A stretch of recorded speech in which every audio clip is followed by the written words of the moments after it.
नमस्कार बंधुरा केमन आছেন सबाई आमार चैनेलेर आरेकटा नतून भिडियोते आपनादेर सबाइके स्वागत जानाई। आशा करी सबाई खूब भालो आछेन।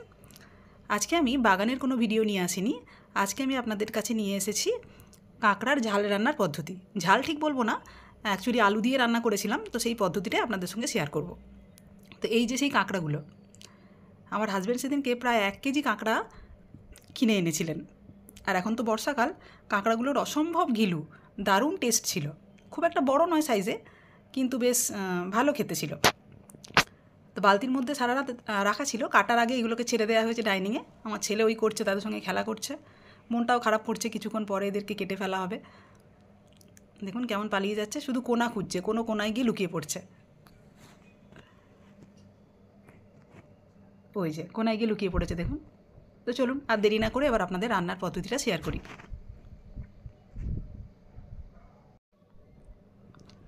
কাটা হয়ে গেছে কাঁকড়াগুলো, আমি কাটতে পারিনি, আমার ভাইয়ের বউ ছিল, ওই কেটে দিয়েছে। দেখুন কত ঘিলু বেরিয়েছে, অরেঞ্জ কালার একদম। এইভাবে দুটুকরো করে কেটে নিয়েছি।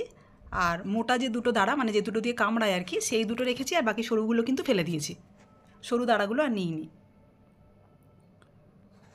এবার এগুলোকে লবণ আর হলুদ মাখিয়ে ভালো করে ভেজে নিতে হবে আমাদের। এই যে দেখুন এই দাঁড়াগুলো শুধু রেখেছি, আর সরু যেগুলো হয় একদম সরু সরু সেগুলো আর নিইনি। এগুলোর ভিতরে সুন্দর একটা শাঁস থাকে, আর রান্না হওয়ার পর ফাটিয়ে খেতে কিন্তু বেশ ভালো লাগে।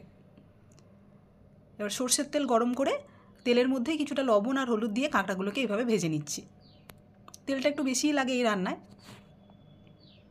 আর মশলার মধ্যে আমি নিয়ে নিয়েছি এখানে টমেটো কেটে নিয়েছি, আদা রসুন আর কাঁচা লঙ্কা বেটে নিয়েছি, আর পেঁয়াজ কুচো নিয়েছি।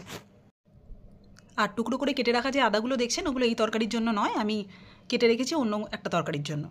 এই যে ভাজা হয়ে গেছে আমার সমস্ত কাঁকড়া, তুলে নিয়েছি তেল ছেঁকে, সুন্দর করে ভেজে নিয়েছি। খুব বেশি কড়া করেও ভাজতে হয় না। আর যে ঘিলুগুলো পড়েছিল দেখেছিলেন বাটির মধ্যে অরেঞ্জ কালারে, সেইগুলোকে এবার আলাদা করে ভেজে নিচ্ছি। কাঁকড়া ভাজার সময় তেলের মধ্যে কেমন ফেনা হয় দেখুন। এইগুলো কাঁকড়ার পেটের মধ্যে আর থাকলো না, মানে কাটার সময় এইভাবে বেরিয়ে এসেছে, সেইগুলো ওই জন্য আলাদা করেই ভেজে নিচ্ছি। এবার কড়ার মধ্যে তেল দিয়ে, আর একটু তেল দিয়ে আমি প্রথমেই দিয়েছিলাম পেঁয়াজ কুচো, আর তার সঙ্গে একই সাথে আমি আলুগুলো দিয়ে দিয়েছিলাম।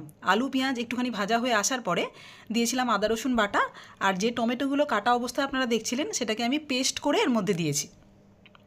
আর দিয়েছি হলুদ গুঁড়ো, স্বাদ মতো লবণ, আর একটুখানি কাশ্মীরি রেড চিলি পাউডার। সেইগুলো যখন দিয়েছিলাম আমি সত্যিই একদম ভিডিও করতে ভুলে গেছি, সেই জন্য আপনাদের বলে দিলাম। আমি কিন্তু আলু ভেজে আগে তুলে রাখিনি।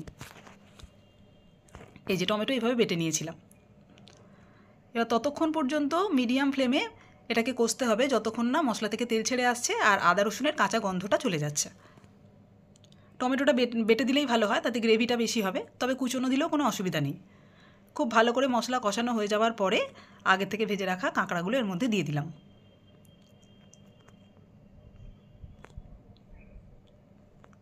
খুব ভালোভাবে আলু আর মশলার সঙ্গে এগুলো মিশিয়ে দিচ্ছি। এটা আপনারা একদম আলু ছাড়াও করতে পারেন, বেশিরভাগ আলু ছাড়াই খায়, তবে আমি একটুখানি আলু দিলাম। কাঁকড়া খুব ভালোভাবে মেশানোর পরে জল দিয়ে দিয়েছি। দেখুন আপনারা কতটা ঝোল খেতে চান সেরকমই দেবেন, আর আলুগুলো যাতে সেদ্ধ হয় সেই মতো জল দিতে হবে। ব্যাস সেদ্ধ হয়ে এলেই অল্প একটুখানি গরম মশলা দিয়ে নামিয়ে নিন। অসাধারণ টেস্ট হয়, একবার বানিয়ে দেখতে পারেন। আলু দিয়েও কিন্তু খারাপ লাগে না।